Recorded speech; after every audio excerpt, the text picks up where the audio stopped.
नमस्कार मित्रों, बहुत बहुत स्वागत है आपका आपके अपने YouTube channel Adani education academy आसिन पर। हम जो कक्षा 12 का रसायन विज्ञान पढ़ रहे थे और लास्ट लेक्चर में हमने बात की थी फिनोल के बारे में कि फिनोल के रासायनिक गुणों को लेकर हमने चर्चा की थी और डिटेल में हमने बात की थी कि फिनोल की जो अम्लीय प्रकृति होती है किस प्रकार से होती है और कैसे वो प्रभावित होती है, उसकी प्रमुख अभिक्रियाएं कौन कौन सी है उसको लेकर हमने बात की थी। आज जो हम बात करेंगे ईथर को लेकर बात करेंगे और इस अध्याय का ये जो है हमारा लास्ट लेक्चर होगा। इसमें अपन ईथर को कंप्लीट कर देंगे, चाहे इसके भौतिक गुण हो, रासायनिक गुण हो, इसके निर्माण की विधियां हो, ईथर का सामान्य परिचय हो, इसका नामकरण हो, सारे जितने भी जो ईथर का जो संबंधित जो टॉपिक है उसको आज हम क्लियर कर देंगे। ठीक है, तो आइए आज के कक्षा में प्रारंभ करते हैं। बात करते हैं ईथर को लेकर। ईथर देखिएगा, ईथर क्या होता है। ईथर का जो सामान्य सूत्र होता है इसको अपन लिखते हैं ROR। इस प्रकार से अपन ईथर को लिखते हैं। देखिएगा, ईथर जो है उसमें अपन देख सकते हैं कि जो परमाणु, जो केंद्रीय परमाणु आपको दिखाई दे रहा है वो है ऑक्सीजन। ऑक्सीजन क्या होता है? एक द्विसंयोजी परमाणु होता है, यानी इसकी जो संयोजकता है वो दो परमाणु से क्या होती है? संतुष्ट होती है, यानी दो परमाणु से ये जुड़ा होता है। तो ईथर अपन किसे कहेंगे? देखिएगा, ये जो R है ना, ये जो R है मेरे प्यारे मित्रों, इसको अपन क्या बोलते हैं? एल्किल समूह कहते हैं। क्या कहते हैं? एल्किल समूह। ठीक है, अब ये एल्किल समूह क्या हो सकते हैं? आपके एरिन भी हो सकते हैं, यानी एरोमेटिक भी हो सकते हैं। क्या हो सकते हैं? एरोमेटिक भी हो सकते हैं। तो इसकी परिभाषा जो है हम किस प्रकार से देख सकते हैं ईथर की, कि वह कार्बनिक यौगिक, देखिएगा, वह कार्बनिक यौगिक जिसमें द्विसंयोजन या द्विसंयोजी, वह कार्बनिक यौगिक जिसमें द्विसंयोजी ऑक्सीजन परमाणु की दोनों संयोजकताएं, वह कार्बनिक यौगिक जिसमें द्विसंयोजी ऑक्सीजन परमाणु की दोनों संयोजकताएं एल्किल समूह द्वारा जुड़ी हो या संतुष्ट होती हो, उसे हम क्या कहते हैं? ईथर कहते हैं।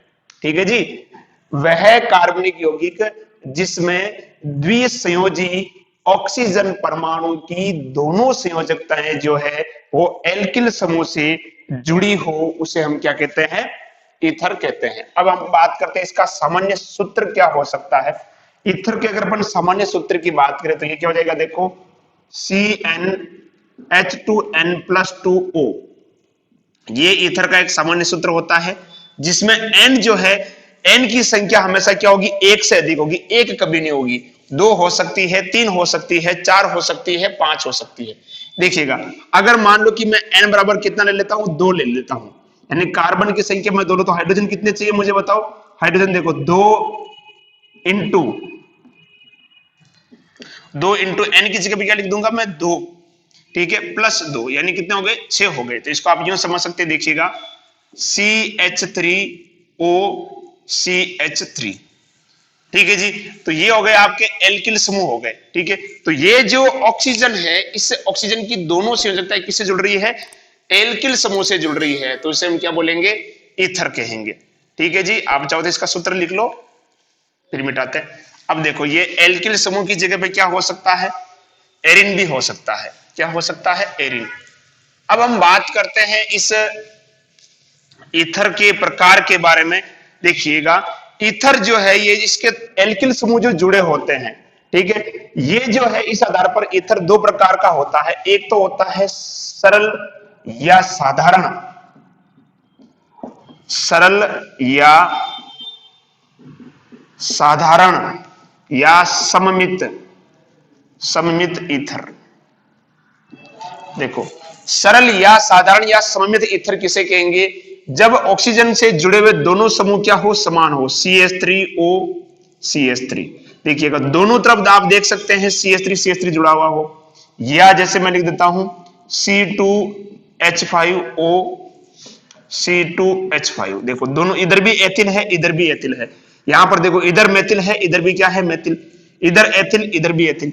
और लिख सकते हैं अपन, जैसे मान लो बेंजीन जोड़ देता हूं इस प्रकार से, ऐसे अपन लिख सकते हैं, ये हो गया मान लो बेंजीन। या इसको आप यूं भी लिख सकते हैं ना, C6H5O C6H5। ठीक है, तो ये हो जाएगा आपका सरल या साधारण या सममित ईथर।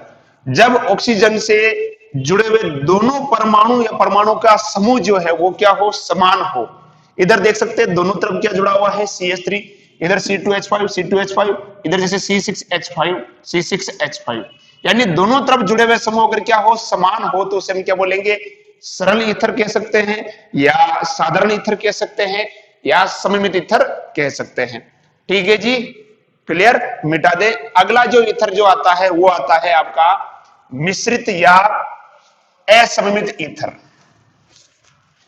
अगला जो आता है आपका मिश्रित या असममित ईथर। दूसरा जो प्रकार आता है वो आता है मिश्रित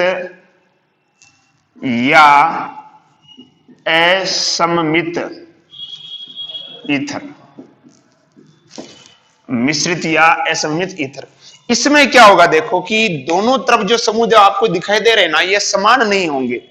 एक तरफ अगर मान लो एथिल होगा तो एक तरफ क्या होगा, एथिल हो जाएगा। जैसे मान लो इधर लिख देता हूं मैं C2H5। अब देखो एक तरफ क्या जुड़ा हुआ है, एथिल, एक तरफ क्या जुड़ा हुआ है, मेथिल।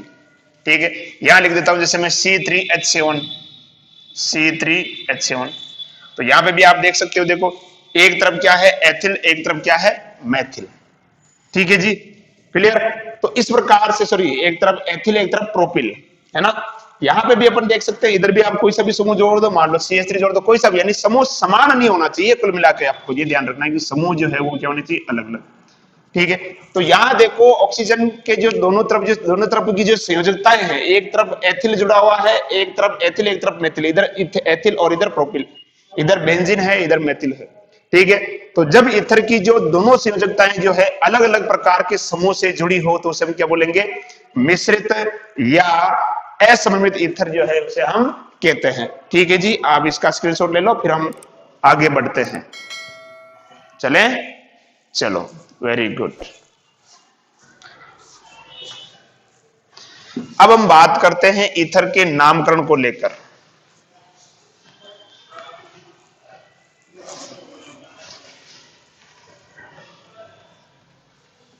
देखिएगा, ईथर के नामकरण को लेकर अपन बात करें तो इस यहां अपन बात करेंगे, दो पद्धति की बात करेंगे। एक तो रूढ़ नाम या जिसे अपन सामान्य नाम कहते हैं, और एक अपन बात करेंगे IUPAC नाम के बारे में।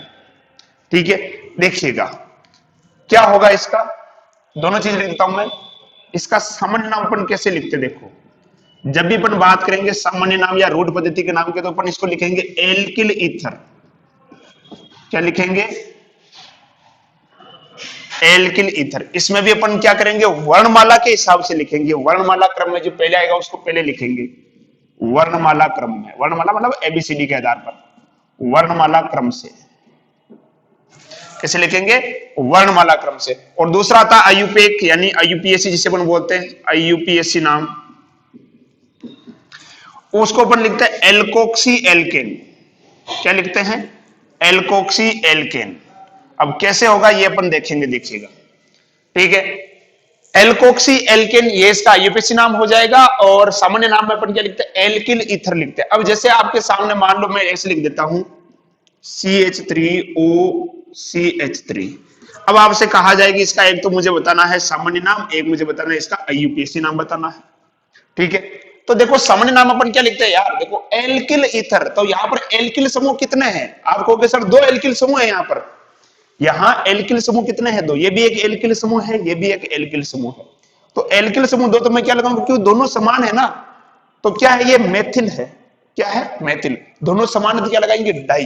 क्या लगाएंगे, डाई। तो इसका सामान्य नाम क्या हो जाएगा, देखो डाई, एल्किल है ना तो डाई मेथिल हो जाएगा। ये एल्किल समूह कौन से, यहां पर मेथिल समूह है, dimethyl ether. Dimethyl ether. ठीक है जी, अगला था एल्कोक्सी एल्केन। यानी अब इसमें से आप किसी एक समूह को, जैसे मान लो इसको मान लूंगा मैं एल्कोक्सी समूह मान लूंगा। क्या मान लूंगा, एल्कोक्सी, और ये हो जाएगा आपका एल्केन। तो एल्कोक्सी में मतलब अपन कहेंगे कि alkyl plus oxygen, alkoxy. Alkyl समूह प्लस ऑक्सीजन क्या कहलाएगा, एल्कोक्सी। तो इसको अपन क्या बोलेंगे, मेथेन है और ऑक्सीजन, तो क्या हो जाएगा, मेथोक्सी। क्या हो जाएगा, मेथोक्सी। क्या हो जाएगा, मेथोक्सी। फिर एल्किन यानी मेथेन, मेथोक्सी मेथेन। क्या हो जाएगा? Methoxy methane. क्लियर? गुरुजी ये तो नॉर्मल है, कोई अच्छा सा बताओ। चलो आपको वो भी बता देते हैं, सीधा सा मिटा दे इसको। चलो इसको एक बार मिटा देते हैं अपन। अब यहां देखो मैं समूह क्या कर देता हूं, चेंज कर देता हूं। इसको भी चलो हटे देते एक बार। देखिए दरगाह, यहां लिखता हूं मैं C2H5। अब क्या होगा, पहले तो अपन बात करते हैं सामान्य नाम की। सामान्य नाम मैंने कहा था वर्णमाला क्रम में लिखना है। किस क्रम में लिखना है? वर्णमाला क्रम में लिखना है। तो वर्णमाला में देखो ये है एथिल, ई से शुरू होगा ETH, और ये है मेथिल, M से शुरू होगा METH। अब आपको तो बताओ एबीसीडी में पहले E आता है या M आता है? आप कहोगे गुरुजी पहले E आता है, तो पहले किसको लिखेंगे? एथिल। क्या हो जाएगा? एथिल। फिर किसको लिखेंगे? मैथिल। तो एथिल, मैथिल, और क्या है? ईथर। ये तो हो गया सामान्य नाम। अब बात करते हैं आयुपेक की, यानी आईयूपीएसी नाम क्या होगा। देखिएगा जब भी ऐसी कंडीशन आ जाए ना, तो जो छोटा समूह होगा ना, यानी जिसमें कार्बन की संख्या क्या होगी? कम होगी। छोटा समूह होगा या जिसे अपन कहोगे जिसमें कार्बन की संख्या क्या होगी? कम होगी, वो ऑक्सीजन के साथ जाएगा, और बाकी बड़ा समूह किसका रूप बनाएगा? एल्केन का रूप। तो कार्बन की संख्या किसमें कम है? इसमें। तो ये जाएगा ऑक्सीजन के साथ और ये बनाएगा एल्केन। तो ये तो क्या हो जाएगा? मेथोक्सी, और ये क्या हो जाएगा? एथेन। Methoxy ethane. क्या हो जाएगा? Methoxy ethane. ठीक है जी। और ले इसके एग्जांपल अपन। चलो चलो कुछ और लेते हैं। मिटा दे इसको। चलो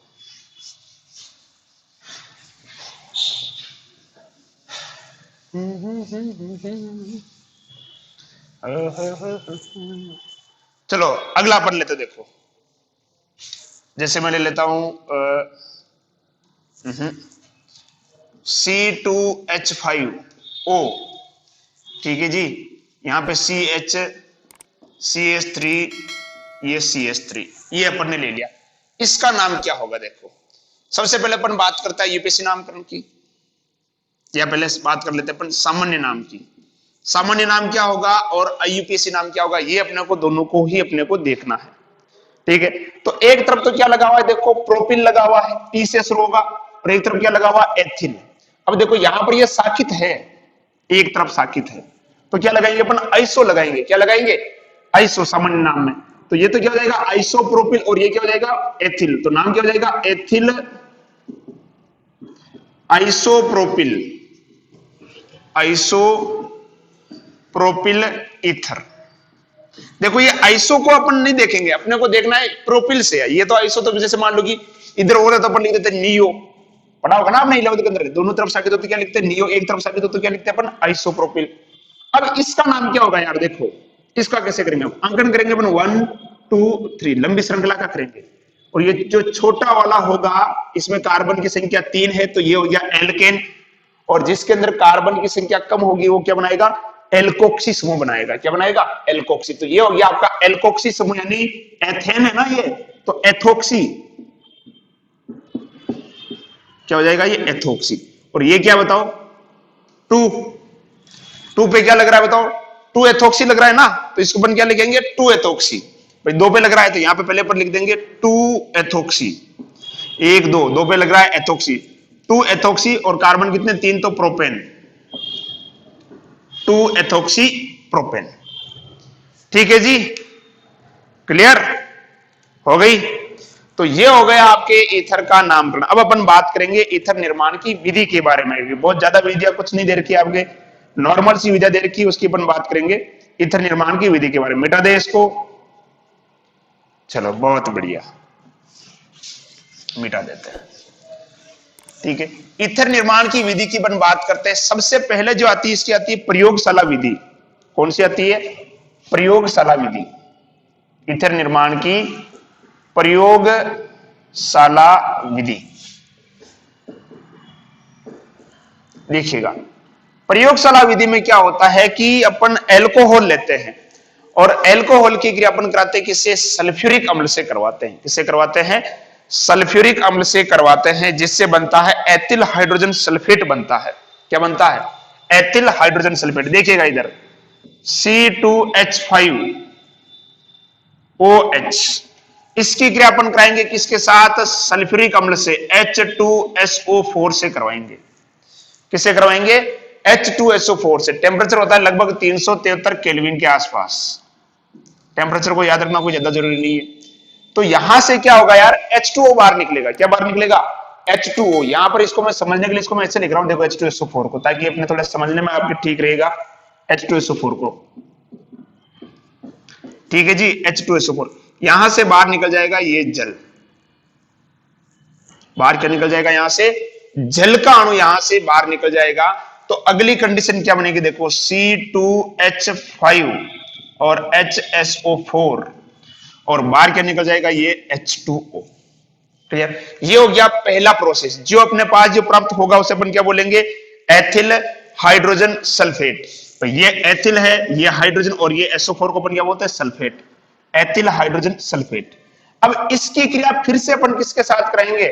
इसकी क्रिया अपन फिर से कराएंगे किसके साथ? एल्कोहल के साथ। फिर से ये क्रिया करेगा किसके साथ करेगा? एल्कोहल के साथ। देखो C2H5HSO4 प्लस ये क्रिया करेगा किसके साथ? H2SO4 के साथ। इसको मैं ऐसे लिख रहा हूं, देखो इधर C2H5, ये क्या है? एल्कोहल है। क्या है? एल्कोहल। तो यहां से बाहर ये निकल जाएगा, देखो फिर से सल्फ्यूरिक अम्ल क्या हो जाएगा? बाहर निकल जाएगा, H यानी H2SO4। इधर क्या बचा? देखो C2H5, यहां पे ये बचा, और देखो ये पूरा निकल गया। क्या बचा? ये O, ये ऑक्सीजन, और ये क्या है? C2H5, और बाहर क्या निकल जाएगा? ये H2SO4। Very good, H2SO4। तो ये क्या बन गया यार? देखो डाई एथिल ईथर। क्या बन गया? Die ethyl ether. अरे बहुत इजी है, बहुत इजी, बहुत। Die ethyl ether. तो ये हो गई पहली विधि आपकी, प्रयोगशाला विधि। कौन सी विधि हो गई? प्रयोगशाला विधि हो गई आपकी पहली। ठीक है जी, क्लियर? मिटा दे। अगली अपन बात करते हैं आपकी जो औद्योगिक विधियां होती है।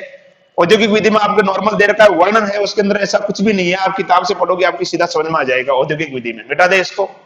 ठीक है, अगली विधि जो अपन देखते हैं एल्यूमिना वाली, यानी जो एल्कोहल होता है इसकी वाष्प को अपन क्या करते हैं? एल्यूमिना पर क्या करते हैं? प्रवाहित करते हैं। एल्कोहल की जो वाष्प होती है उसको अपन क्या करते हैं? एल्यूमिना पर क्या करते हैं? प्रवाहित करते हैं। एल्कोहल की वाष्प को 523 केल्विन के आसपास। एल्कोहल देखिएगा इधर C2H5OH प्लस 2 एल्कोहल का अणु लेते हैं अपन C2H5, किस पर? एल्यूमिना, यानी Al2O3। टेम्परेचर होता है लगभग 523 केल्विन। ठीक है, 523 केल्विन के ऊपर क्या होता है? एल्कोहल की वाष्प को 523 केल्विन ताप पर एल्कोहल की वाष्प को एल्यूमिना पर क्या किया जाता है? प्रवाहित किया जाता है। तो यहां से क्या होगा? जल का अणु बाहर निकलेगा। देखो यहां से इस प्रकार से ये जल का अणु यहां से देखो बाहर निकल जाएगा। तो क्या बचेगा? इधर C2H5, और इधर क्या बचेगा? ये बचेगा ऑक्सीजन, और इधर क्या बचेगा रे? C2H5, और बाहर क्या निकला रे? बाहर निकला H2O। ठीक है जी। तो 523 केल्विन ताप पर एल्कोहल की वाष्प को जब एल्यूमिना पर प्रवाहित किया जाता है तो इसमें से जल के अणु का निष्कासन होता है, और क्या बनता है? तीतर। तीतर नहीं, ईथर बनता है। क्या बनता है? ईथर बनता है। क्लियर? लेकिन यहां पर ध्यान रखने वाली बात यह है कि टेम्परेचर जो है यहां पर क्या करता है? स्थिर होना चाहिए। 653 केल्विन ही होना, सॉरी 523 केल्विन ही होना चाहिए। अगर टेम्परेचर क्या कर दे अपन 653 या उससे क्या कर दे? अधिक कर दे, तो क्या होगा? एल्किन बन जाएगी। देखिएगा इधर कैसे बनेगी, देखिएगा इधर C2, इसको मैं ऐसे लिख रहा हूं, देखो CH3CH2OH, ये है ना, इसको मैं खोल के लिख रहा हूं, देखो इस तरह से CH3CH2OH। इसको और मैं खोल के लिखता हूं ताकि आपके समझ में आए थोड़ा। टेम्परेचर अगर अपन यहां पर बढ़ा दे तो क्या होगा? ठीक है, CH2 यहां पे लिख देता हूं मैं H, और ये CH2OH। ये प्रोसेस एल्यूमिना Al2O3, टेम्परेचर 523 की जगह पे मैं कर देता हूं कितना, 653 केल्विन कर देता हूं। तो यहां से अब इस प्रकार से जल का अणु निकल जाएगा और क्या बन जाएगा, CH2, दो सीमा बंध टूटेंगे एक पाई बंध बनेगा, पढ़ चुके कई बार, दो सीमा बंध टूटेंगे एक पाई बंध बनेगा, CH2 डबल बॉन्ड CH2, और बाहर क्या निकल जाएगा, H2O। क्या निकल जाएगा, H2O। यानी यहां पर अगर आपको ईथर प्राप्त करना हो, अगर आपको क्या प्राप्त करना हो, ईथर, तो टेम्परेचर कितना होना चाहिए, 523 केल्विन ही होना चाहिए। अगर टेम्परेचर ज्यादा हुआ तो ईथर की जगह पे क्या बन जाएगा, एल्कीन बन जाएगा। क्या बन जाएगा, एल्कीन। अब देखो यहां पर ये जो जल का जो अणु है ना, ये अभिक्रिया को क्या कर सकता है, वापस पीछे ले जा सकता है, ये वाला, ठीक है। तो अपने को इस जल को क्या करना पड़ेगा, हटाना पड़ेगा, इस जल को हटाना पड़ेगा, यानी इस जल को यहां से सोखना पड़ेगा, शुष्क करना पड़ेगा। तो शुष्क करने के लिए अपन यहां पर किसका उपयोग करते हैं, कैल्शियम क्लोराइड का उपयोग किया जाता है। इस अभिक्रिया में कैल्शियम क्लोराइड का उपयोग किया जाता है। क्यों किया जाता है, क्योंकि ये जो जल जो बन रहा है, इस जल को अवशोषित करने का काम करता है कौन, कैल्शियम क्लोराइड करता है। कौन करता है, कैल्शियम क्लोराइड करता है। ठीक है जी, क्लियर, मिटा दे। चलो अगली जो विक्रिया आती है बहुत ही मजेदार है और ओपन पहले ही पढ़ चुके हैं। अपना जो पिछला जो अध्याय है, पिछला जो चैप्टर है हेलो एल्केन, उसके अंदर अपन पढ़ चुके हैं। हेलो एल्केन के रासायनिक गुण में मैंने पढ़ाया था और उसका नाम था विलियमसन ईथर संश्लेषण, और मैंने वहां पे भी यही कहा था, यही अभिक्रिया आगे फिर से आएगी, विलियमसन ईथर संश्लेषण। विलियमसन है, गलत लिख दिया रे, विलियमसन, विलियमसन ईथर संश्लेषण, विलियमसन ईथर संश्लेषण। देखो क्या होता है जब एल्किल हैलाइड की क्रिया सोडियम एल्कोक्साइड से करवाते हैं, यह है RX, इसकी क्रिया अपन करेंगे किसके साथ, सोडियम एल्कोक्साइड के साथ। इसको मैं R डैश दे देता हूं। क्या निकलेगा यहां से, NaX बाहर निकल जाएगा और क्या बचेगा, ROR डैश। ओहो मजा आ गया, बहुत इजी है ये तो। Alkoxide, alkyl plus oxygen alkoxide, और ये सोडियम, सोडियम एल्कोक्साइड। अब देखो यहां पे वैसे लिख लेता हूं मैं, CH3Cl प्लस NaO C2H5, तो इसका नाम क्या जाएगा, सोडियम एथोक्साइड, सॉरी हाँ सोडियम एथोक्साइड, सोडियम एथोक्साइड। क्या निकलेगा यहां से, NaCl, क्या बन जाएगा इधर ये CH3O C2H5, और बाहर क्या निकल जाएगा, NaCl। क्या निकल जाएगा, NaCl। ये होता है विलियमसन ईथर संश्लेषण। क्या होता है, विलियमसन ईथर संश्लेषण। देखिएगा अब यहां पर एक चीज ध्यान में रखने वाली बात है कि यहां यदि आपको मिश्रित ईथर बनाना हो, क्या बनाना हो, मिश्रित ईथर क्या बनाना हो, मिश्रित ईथर। इस बार इसको नोट कर लो या स्क्रीनशॉट ले लो, फिर इसको मिटाता हूं, फिर अपन बात करते हैं आगे। मिटा दें, चलो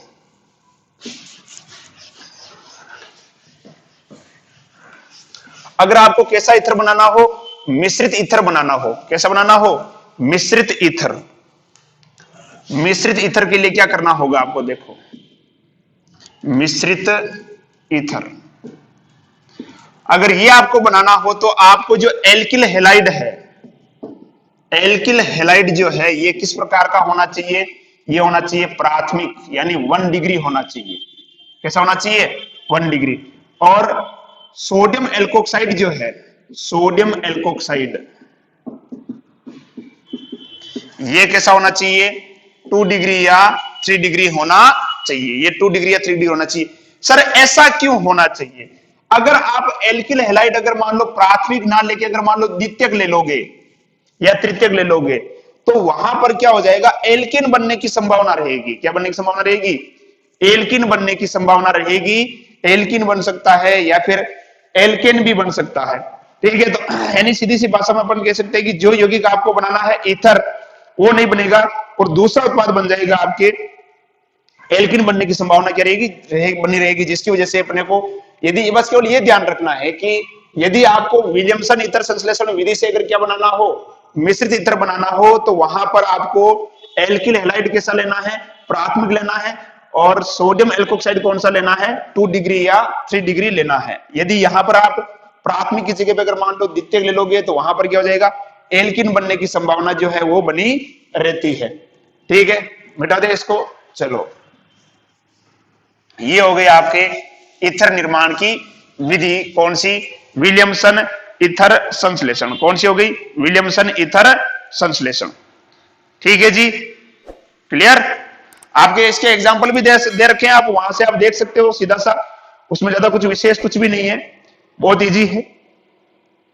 ठीक है, चलो बात करते हैं अपन, देखो इसके भौतिक गुण के बारे में। भौतिक गुण के बारे में आपको बार बार समझाता आया हूं कि आप किताब से पढ़ सकते हो, ज्यादा कुछ विशेष है नहीं।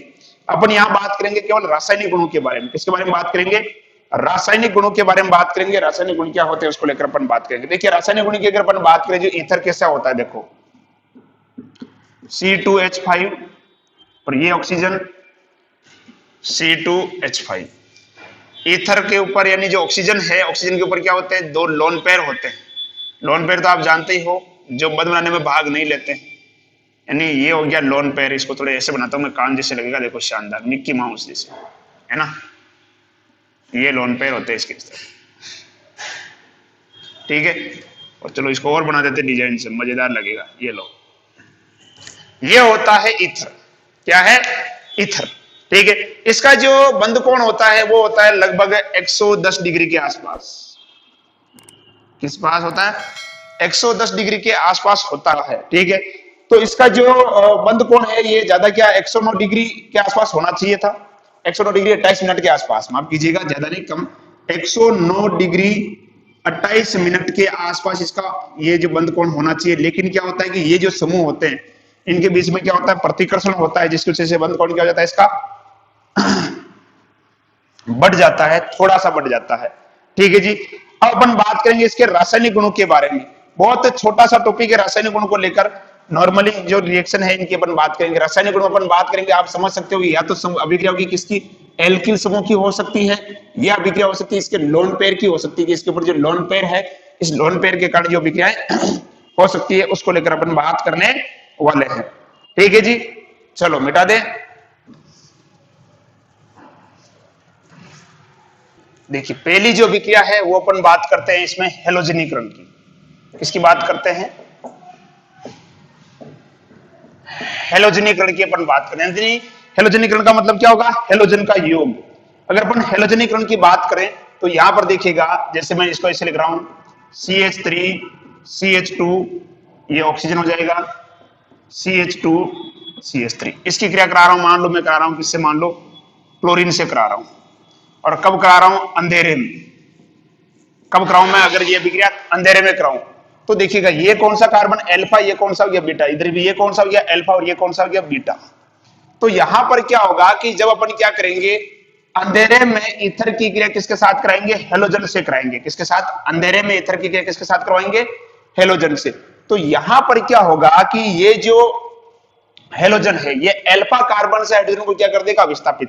तो देखिए यहां से हाइड्रोजन निकलेगा, यहां से भी हाइड्रोजन निकलेगा, तो क्या बन जाएगा, देखिएगा, यदि यही लिख रहा हूं मैं, आगे जगह नहीं है, यहां लिख देता हूं मैं। देखिए CH3, यहां से हाइड्रोजन निकलेगा यानी CH क्या लग जाएगा, Cl, और ये ऑक्सीजन, फिर क्या लग जाएगा, यहां पर देखो CH क्या लग जाएगा, Cl, और आगे क्या हो जाएगा, ये CH3, और बाहर क्या निकल जाएगा, 2HCl।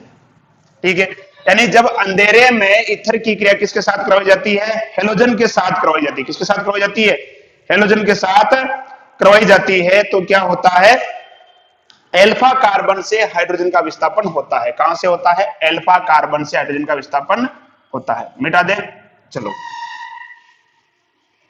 अब देखिएगा, यही क्रिया अगर मैं क्या करूं, सूर्य के प्रकाश की उपस्थिति में करवाता हूं। अगर इसी विक्रिया को अपन क्या करें, अंधेरे में ना करवा कर क्या करें, सूर्य के प्रकाश की उपस्थिति में करवाएं। कहां करवाएं, सूर्य के प्रकाश की उपस्थिति में, सूर्य का प्रकाश। तो क्या होगा, सारे के सारे हाइड्रोजन, सारे के सारे हाइड्रोजन, जितने भी 10 के 10 हाइड्रोजन दिख रहे हैं, सारे के सारे हाइड्रोजन हेलोजन द्वारा क्या हो जाएंगे, विस्थापित। यहां पर क्या हो जाएगा, हाइड्रोजन सारे निकल जाएंगे, CCl3, और यहां पर क्या हो जाएगा, CCl2 ऑक्सीजन, फिर यहां पर क्या हो जाएगा, CCl2, और यहां पर क्या हो जाएगा, CCl3, और बाहर क्या निकल जाएगा, 10HCl। यानी अगर इसी अभिक्रिया को जो भी अपन ने कराई थी अंधेरे में कराने की बजाय अगर अंधेरे में कराएंगे तो क्या होगा, एल्फा कार्बन से हाइड्रोजन निकलेंगे और सूर्य के प्रकाश की उपस्थिति में कराएंगे तो सारे के सारे हाइड्रोजन का विस्थापन हो जाएगा और किसके द्वारा हो जाएगा, हेलोजन के द्वारा। अब इसका नाम क्या देख सकते हैं, इसका नाम जो होता है वो होता है perchloro diethyl ether. Perchloro diethyl ether important है, पूछा जा सकता है सीधा सा, परक्लोरो डाई एथिल ईथर, ये हो गया इसका हेलोजनीकरण। कोई ज्यादा विशेष अभिक्रिया जो है यहां पर आपको देखने को नहीं मिलेगी। ठीक है जी, क्लियर, मिटा दे। अगले अपन बात करते हैं पर ऑक्साइड के बारे में, यानी पर ऑक्साइड का निर्माण। हेलोजनीकरण के बाद आता है पर ऑक्साइड का निर्माण, ये कैसे होता है देखो।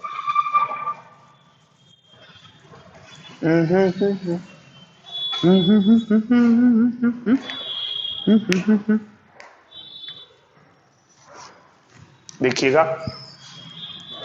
C2H5 C2H5 इसकी क्रिया अपन या तो ऑक्सीजन की उपस्थिति में कराए या ओजोन से। थोड़ा नीचे लिख देता हूं इसको मैं, मेरे हिसाब से ज्यादा ऊपर हो गया ये। देखिएगा C2H5 C2H5 ये है ईथर। इसकी क्रिया अपन या ना इसको वायु की उपस्थिति में छोड़ दे या ओजोन की से इसकी क्रिया कराएं तो क्या बनेगा, पर ऑक्साइड बनेगा। पर ऑक्साइड का मतलब क्या होता है, ऑक्सीजन ऑक्सीजन के बीच में क्या हो, एकल बंध हो, तो उसे अपन बोलते हैं पर ऑक्साइड। तो ये क्या हो जाएगा देखो C2H5, ये ऑक्सीजन और यहां ऑक्सीजन के बीच में बंध हो जाएगा और ये C2H5, इसको अपन बोलते हैं पर ऑक्साइड। क्या बोलते हैं, पर ऑक्साइड। जब ऑक्सीजन ऑक्सीजन के बीच में बंद होना, इसको अपन जैसे आपने पढ़ा होगा ना, सुना होगा हाइड्रोजन पर ऑक्साइड, तो क्या होता है H2O2, इसको अपन क्या बोलते हैं, हाइड्रोजन पर ऑक्साइड। यानी इसको अपन लिखे तो HOOH, ये होता है देखो ऑक्सीजन ऑक्सीजन के बीच में बंद है, इसी को बोलते हैं अपन पर ऑक्साइड। ये हाइड्रोजन है तो इसको क्या बोल देंगे, हाइड्रोजन पर ऑक्साइड। क्या बोल देंगे, हाइड्रोजन पर ऑक्साइड। ठीक है, तो ये इसको अपन क्या बोलेंगे, दोनों तरफ ईथर है तो इसको अपन क्या बोल सकते हैं, ईथर पर ऑक्साइड। भाई दोनों तरफ ये समूह तो इसको अपन क्या बोल सकते हैं, ईथर पर ऑक्साइड। इसको अपन क्या बोल सकते हैं, ईथर पर ऑक्साइड। क्या कह सकते हैं, ईथर पर ऑक्साइड, इसको हम कह सकते हैं। लेकिन यदि यहां पर अगर अपन क्या करें, ऑक्सीजन को ज्यादा मात्रा में ले लें तो क्या होगा, अगर ऑक्सीजन को यहां पर ज्यादा मात्रा में लिया जाए तो क्या होगा, देखिएगा, मिटा दे इसको, चलो मिटा देते हैं इसको। अगर यहां पर ऑक्सीजन अगर मान लो आधिक्य में ले ली जाए तो क्या होगा, देखिएगा CH3, ये CH2 और ये ऑक्सीजन, ये CH3 CH2। अगर अपन ऑक्सीजन को क्या ले लें, आधिक्य में ले लें तो कुछ इस प्रकार की संरचना बनेगी देखो, CH3 CH2O, यहां पर हो जाएगा CH3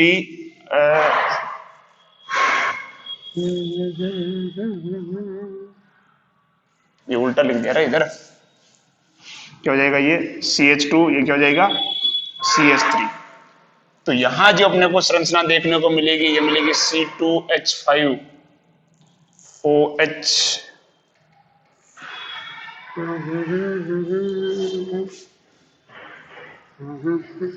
थोड़ा मिस्टेक हो रहा है,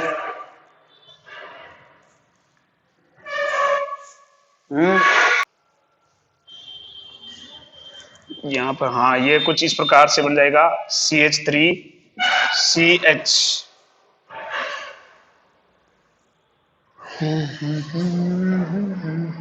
एक दो और ये 3 ही बनेंगे इसमें भी, तो भी ये CH2।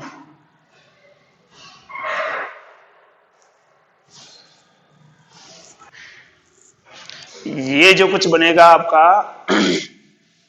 माफ कीजिएगा थोड़ा ये गलत हो गया था, CH यहां क्या लग जाएगा, CH3, ये O और ये H। ठीक है, इसको अपन बोलेंगे 1 एथिल एथोक्सी हाइड्रोपर ऑक्साइड। क्या बोलेंगे इसको, 1 एथिल